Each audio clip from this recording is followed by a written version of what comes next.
सुप्रभात बुलेटिनमध्ये मी तेजल नागरे तुम्हा सर्वांचं स्वागत करते। बुलेटिनमध्ये आपण सर्व महत्त्वाच्या बातम्या अगदी वेगवान स्वरूपात पाहूया 100 झटपट या बुलेटिनमध्ये। धाराशिवच्या कळंब हत्या प्रकरणातील मृत महिला मनीषा बिडवेचा फोन पोलिसांच्या हाती लागलेला आहे। हत्या प्रकरणातील आरोपी रामेश्वर भोसले याच्या घरी फोन सापडलेला आहे। बीड जिल्ह्यातील केस तालुक्यातील उमरा गावामध्ये पोलीस आरोपीला घेऊन पोहोचले तेव्हा मोबाईल सापडला। त्यातून काय पुरावे समोर येत आहेत हे पाहणं महत्त्वाचं आहे।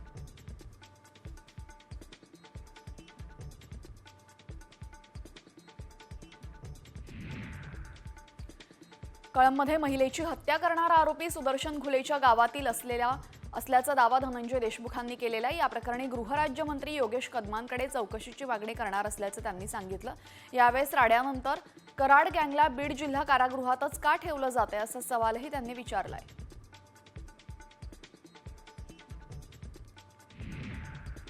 बीड जिल्हा पोलिसांच्या ढिसाळपणामुळे सरपंच संतोष देशमुखांच्या मारेकरी पळून गेल्याची कबुलीच गृहराज्यमंत्री योगेश कदम यांनी दिलेली आहे। संतोष देशमुखांच्या कुटुंबियांच्या भेटीनंतर योगेश कदम हे माध्यमांशी बोलत होते। यावेळेस गृहराज्यमंत्री योगेश कदमांनीच पोलिसांवर प्रश्नचिन्ह उपस्थित केल्याचं पाहायला मिळतंय।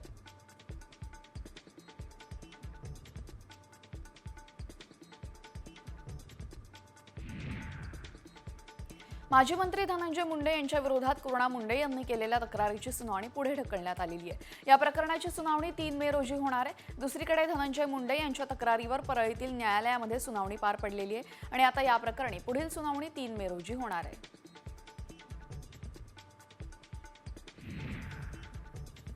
यूज अँड थ्रो म्हणजे स्वतः पैसे खायचे आणि पळून जायचं अशी जोरदार टीका ठाकरे गटाचे आमदार आदित्य ठाकरेंनी केलेली आहे। हातपाय मारण्याचा प्रयत्न एसएनशी करत असल्याचा घणाघात यावेळेस त्यांनी केलेला आहे। युटी म्हणजे यूज अँड थ्रो, वापरा आणि फेका ही त्यांना भीती आहे अशी टीका यावेळेस उपमुख्यमंत्री एकनाथ शिंदे यांनी केलेली। माजी खासदार रणजित निंबाळकरांचा पराभव शहाजी बापू पाटलांच्या जिव्हारी लागलेला आहे। ज्यांनी आपल्याला पाणी दिलं त्यांनाच आपण घरी बसवलं आणि ज्यांना आपलं पाणी आवडलं त्याला आपण लोकसभेमध्ये पाठवलं असं म्हणत भर सभेमध्ये शहाजी बापूंनी स्वतःच्या तोंडात मारून घेतली आहे। महापुरुषांबाबत अवमानकारक वक्तव्य करणाऱ्यांविरोधात कायद्याची 12 तारखेला रायगडावर घोषणा होणार असल्याची माहिती खासदार उदयनराजे भोसलेंनी दिली आहे। 12 तारखेला छत्रपती शिवाजी महाराजांच्या पुण्यतिथीनिमित्त किल्ले रायगडावर गृहमंत्री अमित शहा आणि मुख्यमंत्री देवेंद्र फडणवीस घोषणा करतील असं उदयनराजेंनी सांगितलंय। गर्भवती महिला मृत्यू प्रकरणी शिवसैनिक आक्रमक झालेले संतप्त शिवसैनिकांनी मंगेशकर रुग्णालयातील अधिकाऱ्यांच्या अंगावर चिल्लर फेकत निषेध केलेला आहे। रुग्णालयावर कारवाईची मागणी आता करण्यात येते।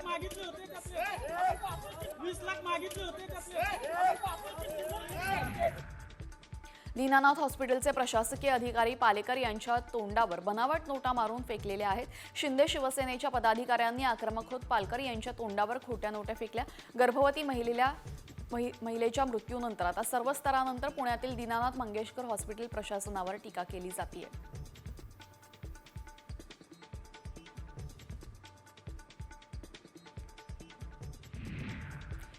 शिवसैनिकांनी धर्मादाय आयुक्त कार्यालयातील वैद्यकीय अधीक्षकांना खोट्या नोटा दिलेल्या आहेत। यावेळेस दीनानाथ मंगेशकर हॉस्पिटलमध्ये 10 लाख रुपये न दिल्याने गर्भवती स्त्रीवर उपचार करण्यास नकार दिला होता।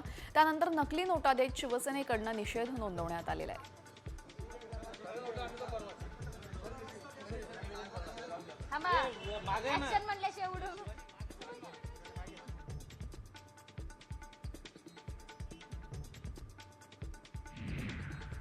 दीनानाथ मंगेशकर रुग्णालयातील गर्भवती महिला मृत्यू प्रकरणी भाजपाच्या महिला कार्यकर्त्या आक्रमक झाल्याचं पाहायला मिळालेलं आहे। यावेळेस अश्विनी घैसास यांनी रुग्णालयाची तोडफोड केलेली आहे।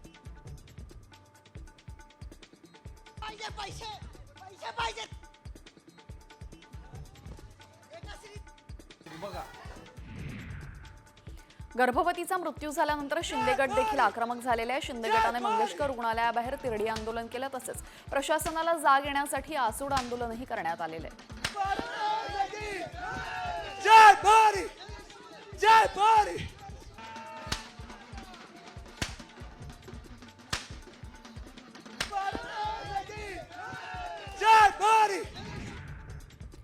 दीनानाथ मंगेशकर हॉस्पिटलच्या समोर आप आणि आंबेडकरी संघटनांचं आंदोलन करण्यात आलं। यावेळेस हॉस्पिटलवर आंबेडकरी संघटनांनी नकली नोटा उधळलेल्या आहेत। दीनानाथ मंगेशकर हॉस्पिटलच्या नामफलकावर देखील नकली नोटांचा हार घालण्यात आला।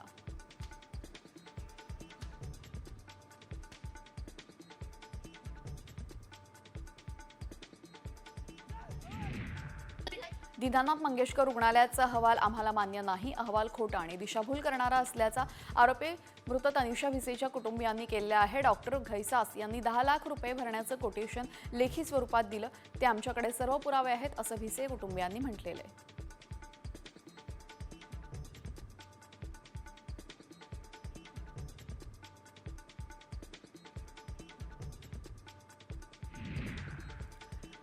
दीनानाथ मंगेशकर रुग्णालयाला पुणे महापालिकेच्या आरोग्य विभागानं कारणे दाखवा नोटीस बजावलेली आहे। महापालिकेनं महिलेच्या मृत्यू प्रकरणी रुग्णालयाकडून आता खुलासा मागितलेला आहे।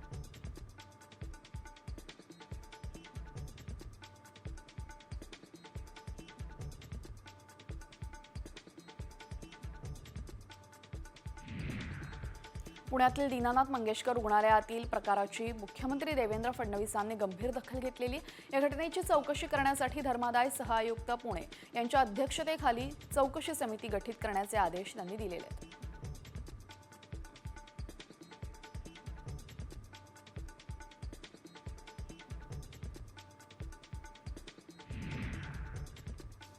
दीनानाथ रुग्णालयातील प्रकाराबद्दल उच्चस्तरीय चौकशीचे आदेश देण्यात आलेले। चौकशीनंतर दोषींवर कारवाई करण्यात येईल असं अजित पवारांनी म्हटलंय।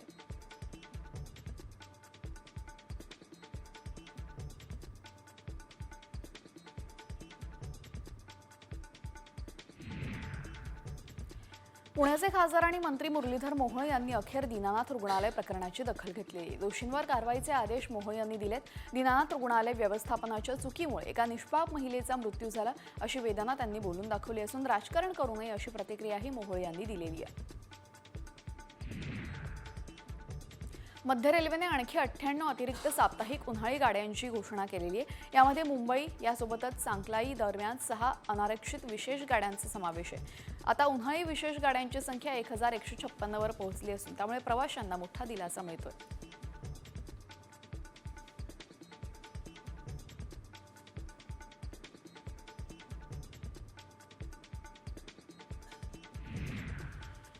मुंबई पोलिसांनी शहराच्या सुरक्षेच्या दृष्टिकोनातून महत्त्वाचा निर्णय घेतलेला आहे। मुंबईमध्ये पुढील महिनाभरासाठी ड्रोन, रिमोट कंट्रोल यासोबतच मायक्रोलाइट एअरक्राफ्ट, पॅराग्लायडर आणि हॉट एअर बलून उडवण्यावर बंदी आहे। ही बंदी आजपासून पुढील महिन्याच्या 5 तारखेपर्यंत असणार आहे।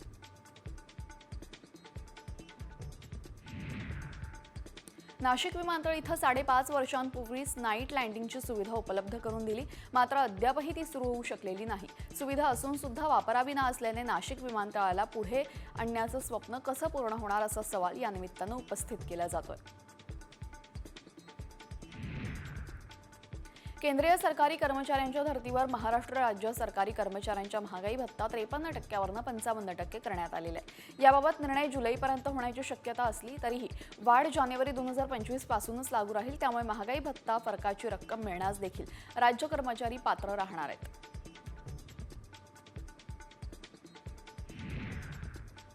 येत्या 10 एप्रिलपासून मेट्रो 3 आरे ते वरळी दरम्यान धावणार असून हा प्रवास आता अगदी 36 मिनिटांमध्ये होणार आहे। आरे ते वरळी मार्गावर मेट्रो सुरू झाल्यानंतर प्रवाशांना धारावी, सिद्धिविनायक मंदिर यासारख्या महत्त्वाच्या ठिकाणी पोहोचणं सोपं होणार आहे। आरे ते आचार्य वरळी या संपूर्ण मार्गाचं एकेरी भाडं 60 रुपये असेल।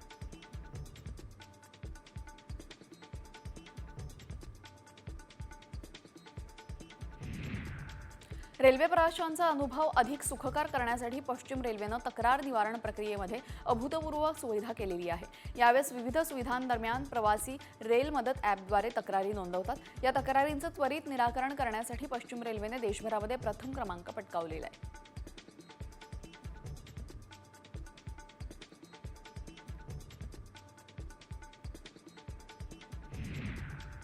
दोन वर्षांमध्ये सिडको महामंडळ नवी मुंबई तब्बल 3,251 कोटी रुपयांचा खर्च गृहप्रकल्पांवर करणार आहे। सिडकोचे व्यवस्थापकीय संचालक विजय सिंघल यांनी ही घोषणा केलेली आहे।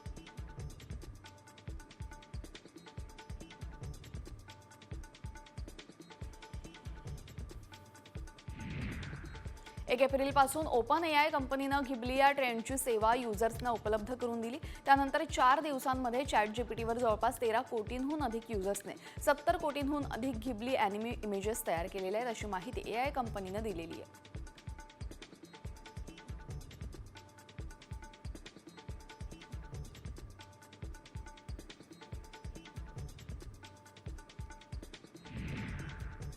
ताजमहल हे देशातील तिकीट विक्रीतून सर्वाधिक उत्पन्न मिळवणारं अनमोल वारसा स्थळ आहे। गेल्या 5 वर्षांमध्ये तिकीट विक्रीतून मिळणाऱ्या कमाईबाबतच्या ताजमहल अव्वलच ठरलेला आहे। दरम्यान आग्र्यातील आग्रा किल्ला, दिल्लीतील कुतुब मिनार यासोबतच ASI संरक्षित वारसा स्थळांमध्ये दुसऱ्या आणि तिसऱ्या क्रमांकावर आहे। पुरंदर विमानतळासाठी 7 गावांमधील जमीन स्वेच्छेने दिल्यास त्या जमीनधारकांना गेल्या 3 वर्षातील बाजारभावाच्या सरासरीपैकी सर्वोत्तम दराच्या चौपट जमिनीचा मोबदला देण्याचं धोरण आहे। याशिवाय आणखीन वाढीव दर देण्याचा सरकार निर्णय घेऊ शकतं, असा विश्वास जिल्हा प्रशासनानं व्यक्त केलेला आहे।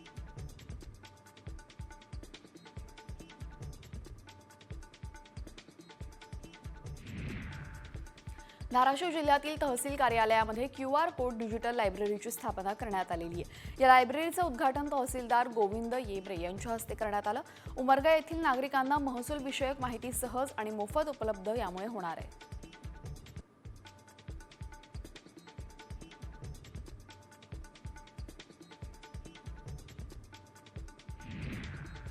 स्मार्ट सिटीच्या 18 प्रकल्पांना हस्तांतरण स्मार्ट सिटी आणि नाशिक महापालिकेमध्ये वाद सुरू आहे।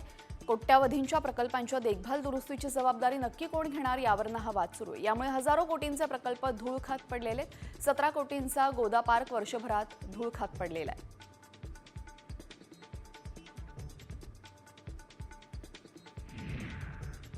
अभिनेते मनोज कुमार यांच्या निधनामुळे शिर्डीवर शोककळा पसरली। साई संस्थान आणि ग्रामस्थांनी मनोज कुमार यांना श्रद्धांजली वाहिली। मनोज कुमार हे शिर्डी के साईबाबा या चित्रपटाची त्यांनी निर्मिती केली होती आणि त्यांची साईबाबांवर निस्सीम श्रद्धा होती।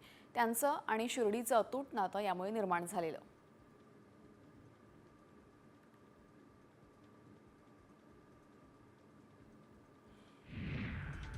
खासदार संजय राऊतांनी ठाण्यातील चैत्र नवरात्र उत्सवाला हजेरी लावली। माजी खासदार राजन विचारे यांनी चैत्र नवरात्र उत्सव आयोजित केला होता। या उत्सवामध्ये राऊतांनंतर रश्मी ठाकरे देखील उपस्थित असल्याचं पाहायला मिळालं।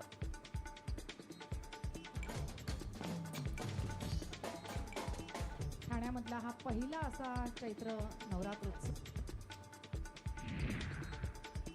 यानंतर बातमी आहे सोलापुरातून। बार्शी शहरामध्ये अवकाळी पावसानं जोर धरलेला आहे। दरम्यान गेल्या 2 दिवसांपासून बार्शीमध्ये अवकाळी पाऊस बरसतोय। उकड्यानं हैराण झालेल्या बार्शीकरांना या पावसामुळे दिलासा मिळालाय।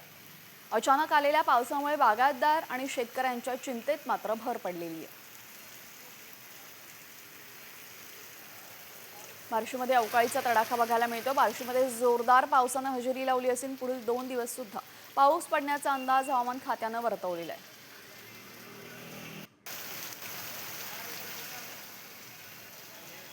यानंतर पाहूयात 100 बातम्या झटपट।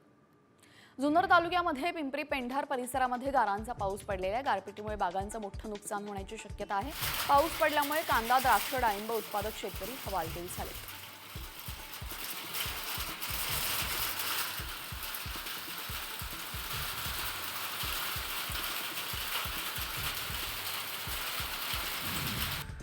वीज कोसळल्यामुळे नारळाच्या झाडाला आग लागलेली। जुन्नरमधील पिंपळगाव जोगा इथे ही घटना घडलेली आहे। सलग दुसऱ्या दिवशी विजांच्या कडकडाटासह जोरदार पाऊस सुरू झाला। आगीमध्ये नारळाचं झाड जळून खाक झालंय।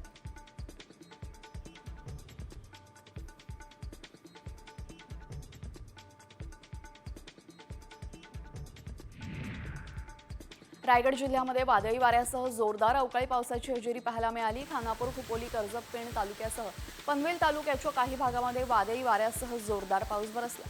या पावसाने आंबा बागांसोबत वीटभट्टी व्यवसायाला सुद्धा मोठा फटका बसण्याची शक्यता आहे।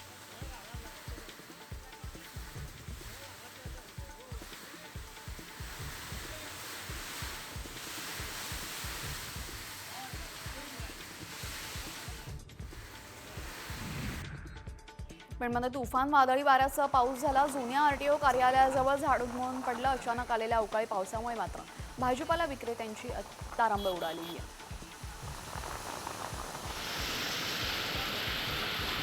आणि पोळीचा पेंडा लोट लागला आहे पाण्याचा। ठाण्यामध्ये सोसाट्याचा वारा सुटला. ढगाळ वातावरण असल्यामुळे जोरदार पाऊस पडण्याची शक्यता आहे. मेट्रो आणि रस्त्यांची कामं सुरू असल्यामुळे धुळीचं साम्राज्य पसरलेलं आहे.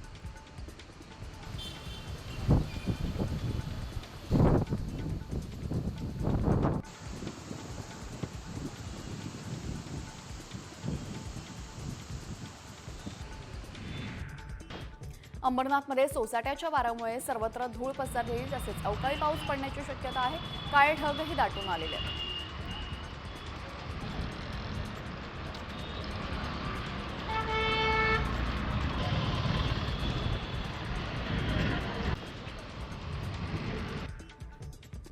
बदलापुरात अचानक धुळीचं वादळ आल्यामुळे नागरिकांची चांगलीच तारांबळ उडाली. या वादळाचा वाहन चालकांना मोठा त्रास सहन करावा लागला. धुळीचं वादळ आल्यामुळे वाहन चालक आणि नागरिकांची तारांबळ उडाली. बदलापूर आणि वांगणी परिसरामध्ये पावसाच्या तुरळक सरी सुद्धा कोसळल्या.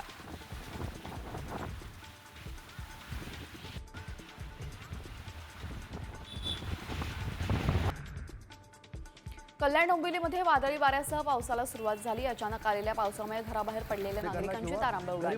रोकड्यापासून हैराण झालेल्या नागरिकांनाही थोडासा दिलासा मिळाला.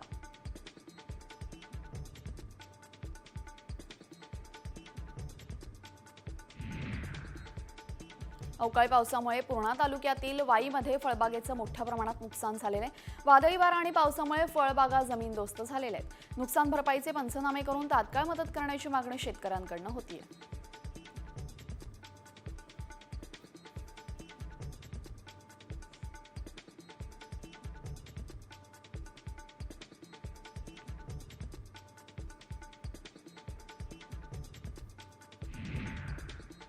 कल्याण जवळच्या आंबिवलीमध्ये वादळी वाऱ्यामुळे भलं मोठं झाड उन्मळून पडलेलं आहे. यामध्ये 4 ते 5 दुचाक्यांचं नुकसान झालं असून सुदैवानं जीवितहानी झाली नाही. अग्निशामक विभागानं घटनास्थळी धाव घेत झाड हटवलं. अचानक सोसाट्याचा वारा सुटल्यामुळे शहरामध्ये धुळीचं साम्राज्य पसरलं होतं.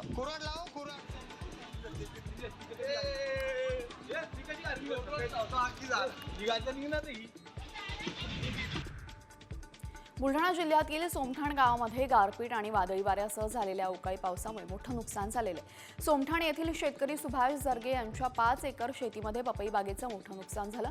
पंचनामा करून नुकसान भरपाई द्यावी अशी मागणी शेतकऱ्यांकडून केली जाते.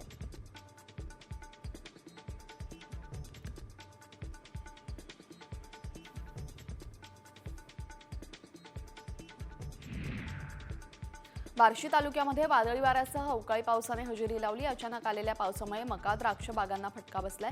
पावसामुळे नुकसान झालेल्या शेतीचे पंचनामे करण्याची मागणी शेतकऱ्यांकडून होतीये.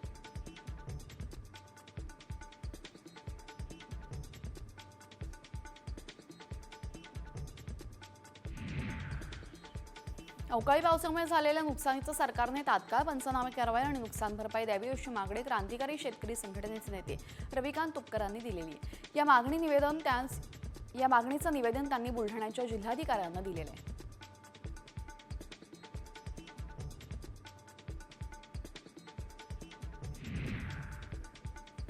गोदावरी काठावरील गावामध्ये चक्क दुभत्या जनावरांसाठी मच्छरदाणी लावण्यात आलेली आहे. गोदावरी नदीला प्रदूषणामुळे जलपर्णीचा वेखा पडलेला पाहायला मिळतोय. त्यामुळे परिसरामध्ये मोठ्या प्रमाणात डासांची उत्पत्ती झाली. परिणामी काही गावांमध्ये प्रत्येक घराबाहेर जनावरांसाठी मच्छरदाणी लावण्याची वेळ आलेली आहे.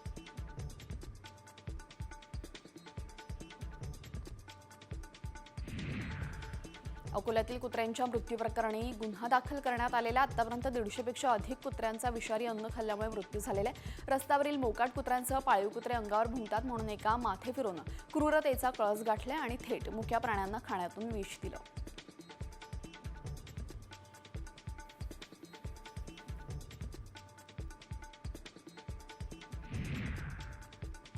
रायगडच्या सुधागडमधील खडसाईमध्ये कोरड्या विहिरीमध्ये पडलेल्या 2 रानडुकरांची बचाव पथकानं सुटका केली आहे. बचाव पथकांचे जाळीच्या साहाय्याने पकडून त्याला बाहेर काढले. त्यानंतर जंगलामध्ये त्यांच्या नैसर्गिक अधिवासात सोडून देण्यात आलेलं आहे.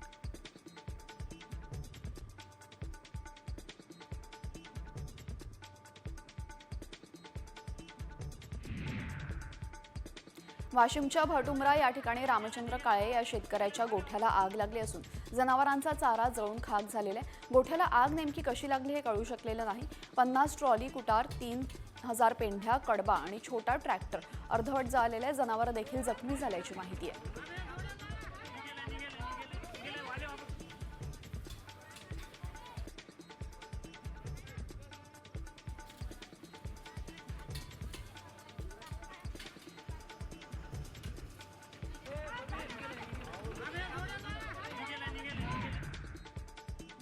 छत्रपती संभाजीनगरमधल्या वैजापूर तालुक्यामध्ये नांदगावात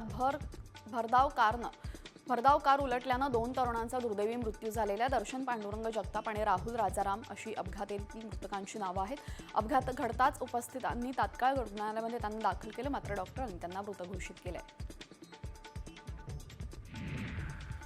नांदेडच्या आलेगावमध्ये एक भीषण अपघात झालेला आहे. शेतकरी महिलांना मजूर घेऊन जाणारं ट्रॅक्टर विहिरीत कोसळलं. चालकाचं नियंत्रण सुटल्यामुळे ट्रॅक्टर विहिरीत कोसळलं. तर या दुर्दैवी घटनेमध्ये 8 जणांचा मृत्यू झाल्याची माहिती मिळते.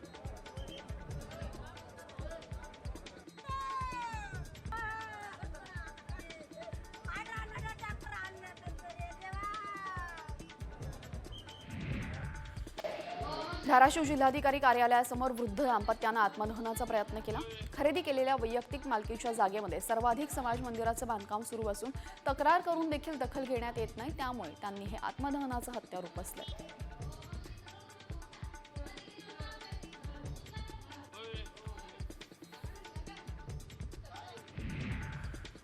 सरकारकडून शेतकऱ्यांची फसवणूक करण्यात आलेली आहे, त्यामुळे राज्य सरकारवर फसवणुकीचा गुन्हा दाखल करण्याच्या मागणीसाठी बुलढाण्याच्या अंढेरा पोलीस स्टेशनमध्ये शेतकऱ्यांनी ठिय्या आंदोलन केलं. जोपर्यंत गुन्हा दाखल होणार नाही तोपर्यंत उठणार नाही अशी भूमिका यावेळी शेतकऱ्यांनी घेतलेली आहे.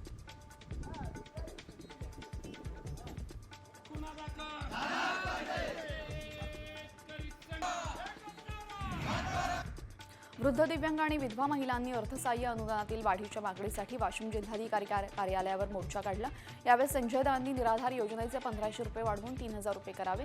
यासाठी प्रशासनाकडे येणाऱ्या निधीपैकी 5% निधी दिव्यांगांवर खर्च व्हावा अशी मागणी करण्यात आलेली आहे.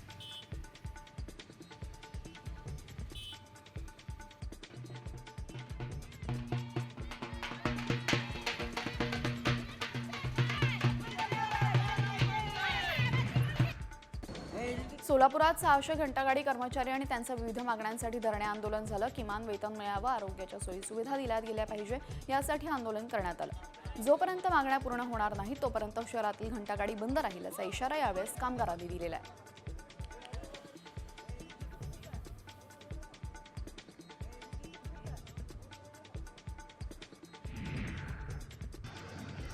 चंद्रपुरात धूळ, खड्डे, अनावश्यक खोदकाम, महापालिकेच्या घोटाळ्याविरोधात आंदोलन करण्यात आले. यावेळेस माजी नगरसेवक पप्पू देशमुख यांनी आयुक्तांच्या गाडीवर पैसे उधळत निषेध केला.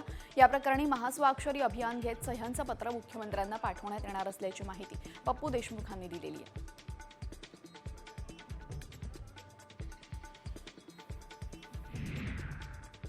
अहिल्यानगरमध्ये वाळू तस्करांनी शेतकऱ्यांना बेदम मारहाण केली. शेतातून वाळूने भरलेले वाहन घेऊन जाणाऱ्यांना विचारणा केल्याने वाळू तस्करांना शेतकऱ्याला चोप दिलेला आहे. इतकंच नाही तर डंपर खाली घालून चिरडण्याची धमकी यावेळेस देण्यात आलेली आहे.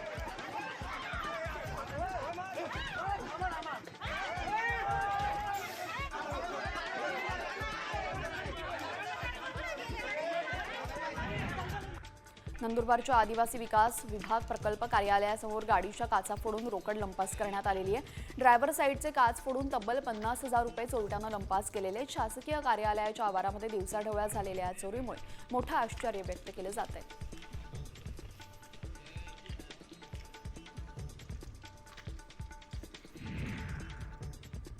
आता बातमी आहे संभाजीनगरमधून. खुलताबादमध्ये औरंगजेबाची कबर आहे आणि त्याच ठिकाणी आता छत्रपती संभाजी महाराजांचं भव्य स्मारक उभारावं आणि खुलताबाद इथं रत्नपूर असं नाव करावं अशी मागणी भाजप आमदार संजय कणेकर यांनी केलेली आहे. संभाजी महाराजांचं भव्य स्मारक उभं करण्यासाठी पाठपुरावा करणार असल्याचंही यावेळेस त्यांनी सांगितलेलं आहे. ज्या खुलताबादमध्ये रत्नपूरमध्ये त्या औरंगजेबाचं थडगं आहे, त्या आमच्या रत्नपूरमध्ये भावी पिढीला इतिहास लक्षात राहावा या दृष्टिकोनातून छत्रपती संभाजी महाराजांचं भव्य स्मारक त्या रत्नपूरमध्ये व्हावी अशी सर्व जणांची मागणी आहे. ती मागणी घेऊन मी मुख्यमंत्र्यांना भेटणार आहे. त्या रत्नपूरला जे लोक तुम्ही खुलताबाद म्हणतात ते रत्नपूर झालं पाहिजे. यानंतर बातमी वक्फ दुरुस्ती कायद्यासंदर्भातली वक्फ दुरुस्ती विधेयक लोकसभेपाठोपाठ राज्यसभेतही गुरुवारी रात्री संमत करण्यात आलं. परंतु दुसऱ्याच दिवशी या विधेयकाविरोधात काँग्रेस एमआयएमने सर्वोच्च न्यायालयात धाव घेतलेली आहे. विधेयकाच्या वैधतेला दोन्ही पक्षांनी आव्हान देत त्यातून घटनात्मक तरतुदींचं उल्लंघन होत असल्याचा आरोप करण्यात आलेला आहे. वक्फ संसदेत मंजूर झालं, राज्यसभेतही मंजूर झालं आणि त्याच्या दुसऱ्याच दिवशी काँग्रेस आणि एमआयएमनं या विधेयकाला आव्हान दिलेलं आहे. घटनात्मक तरतुदींचं उल्लंघन या विधेयकामुळे होत असल्याची याचिका विरोधकांनी कोर्टामध्ये दाखल केलेली आहे. दरम्यान या संदर्भात आता कोर्ट नक्की काय निर्णय घेणार हे पाहणं महत्त्वाचं ठरेल.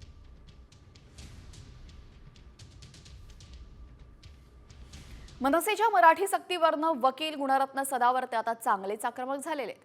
मी मराठी, हिंदी, इंग्रजीत बोलेन, मेरी मर्जी असं सदावर्ते म्हणतात. तर राज ठाकरे यांचे कार्यकर्ते जिथे लोकांचा अपमान करत असतील तिथे सन्मानित करू असं यावेळी सदावर्ते म्हणतात.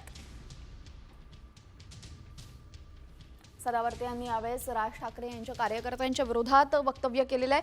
गुणरत्न सदावर्ते यांनी मराठी सक्तीवरनं हल्लाबोल केला असून ज्या ठिकाणी मनसेचे कार्यकर्ते तुम्हाला अपमानित करतील त्या ठिकाणी तुम्हाला सन्मानित करण्यात येईल असा इशारा यावेळेस त्यांनी दिलेला आहे.